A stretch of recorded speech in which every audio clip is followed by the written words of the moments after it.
Good evening, guys. So today we'll take up problem on kinematics, and we'll take up a problem which uses the concept of relative velocity. And this question has been asked in a JE before. So without further ado, let's just have a look at the question.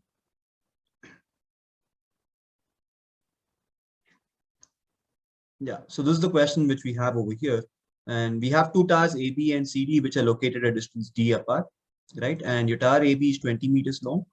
Your tower CD is 30 meters long, and an object is thrown from the top of the star AB horizontally with a velocity of 10 meters per second.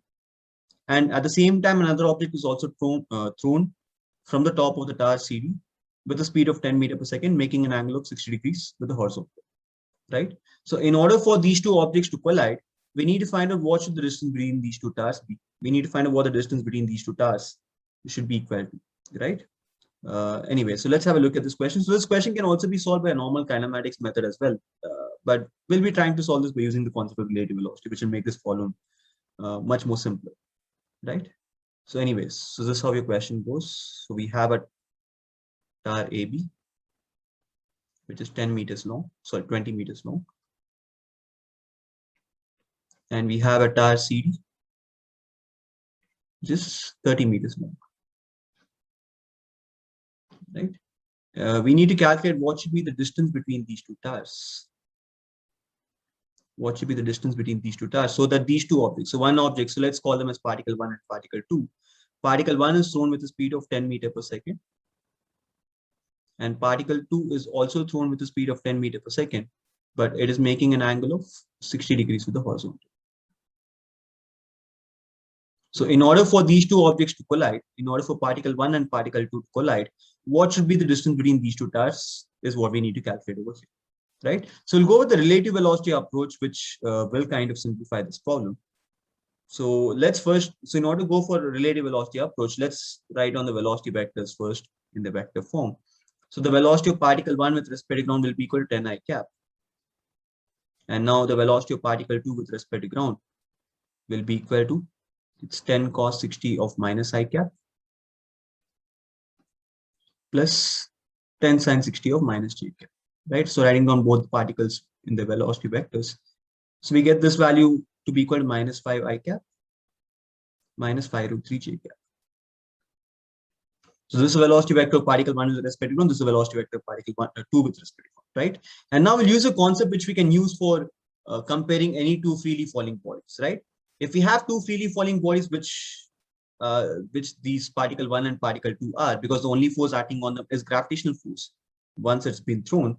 What's the acceleration of 1 with respect to ground? The acceleration of 1 with respect to ground, once the particle is thrown, the only force acting on it is gravitational force. So it'll have an acceleration of g in the downward direction, which is 9.8 meters per second square. Similarly, the acceleration of particle 2 with respect to ground after it's being thrown will also be equal to minus gj cap. So here, even though both these particles are accelerating individually, if you look at the acceleration of particle 1 from particle 2's frame of reference, we know that acceleration of 1 with respect to 2 will be equal to acceleration of 1 with respect to ground minus acceleration of 2 with respect to ground. So we get this value to be equal to 0, right? And this is a concept which can be used to which can be used for any two freely falling bodies, especially in cases where they collide, right? We can make use of the concept that the acceleration of one freely falling body will always be 0 when seen from another accelerating body's frame of reference, when seen from another accelerating body's frame of reference. So what does this imply? This implies that since the acceleration of 1 when seen from 2's frame of reference is 0, it implies that the velocity of 1 when seen from 2's frame of reference will always be constant, will always be a constant. The velocity of 1 when seen from 2's frame of reference will always be a constant. So the velocity of 1 with respect to 2, initially what value will that have? So we already written down their velocities in the vector form. So velocity of 1, that's equal to velocity of 1 with respect to ground minus velocity of 2 with respect to ground. Your velocity of 1 with respect to ground was equal to 10 I cap. Your velocity of 2 with respect to ground was equal to minus 5 I cap minus 5 root 3 j cap. So you get the velocity of 1 with respect to 2 over here to be equal to 15 I cap plus 5 root 3 j cap. So this is the initial velocity of 1 with respect to 2. And individually, both these particles would be accelerating. They will have an acceleration of g in the downward direction. But when you're observing this particle 1 from 2's frame of reference, you'll see that the velocity of particle 1 with respect to 2 will always have this value. Because of this relation. The acceleration of 1 with respect to 2 is equal to 0. So this logic can help us simplify many problems. So what does this imply? This implies that if I'm looking at particle 1 from particle 2's frame of reference, particle 1 from particle 2's frame of reference, your particle 1 always seems to be moving with a constant velocity.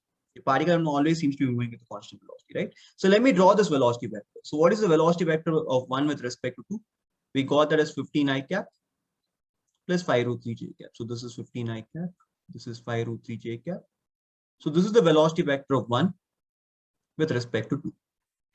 Right? It will make an angle theta, and we can find out what the tan theta will be. What will your tan theta be equal to? Your tan theta will be equal to 5 root 3 divided by 15. So that will be equal to 1 by root 3.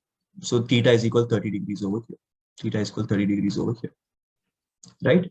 And now an interesting observation which you can make over here is, if one is moving with a constant velocity when seen from 2's frame of reference, if one is always moving with a constant velocity when seen from 2's frame of reference, that means that one is moving in the same direction when seen from 2's frame of reference. So if one has to collide with 2, then the velocity vector of 1 with respect to 2, has to lie along the line joining both the particles. The velocity vector of 1 with respect to 2 has to lie along the line joining both the particles. Why? If you're seeing particle 1 from 2's frame of reference, we've already came to the conclusion that particle 1 has constant velocity when seen from 2's frame of reference. So it's always moving with the same speed, and it's also moving in the same direction when I'm observing it from 2's frame of reference. So when I'm observing it from 2's frame of reference, if particle 1 has to collide with 2, then the line along which particle 1 should be moving should be along the line joining both 1 and 2 in order for them to collide. So this makes the problem pretty easy to solve, because now I know what angle is particle 1 is the velocity vector of 1 with respect to 2 making with the horizontal. That angle is 30 degrees. Right? And that should be along this line as well. So now I can imagine this right angle triangle over here. Right?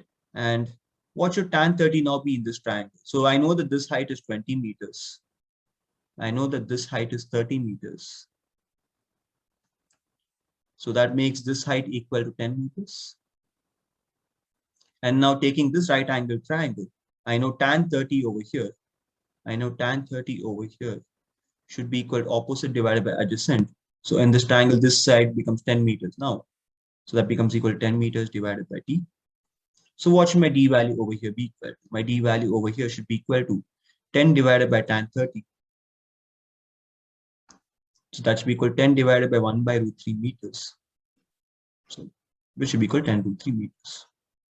So in order for both these objects to collide, the distance between these two towers should be equal to 10 root 3 meters, right? So I hope the logic for this problem is clear. So once again, the important logic over here was, when I'm looking at one freely falling body from another freely falling body's frame of reference, right? I'll see that the acceleration of that object is 0. So that implies that velocity of one freely falling object from another freely falling object's frame of reference will always be constant.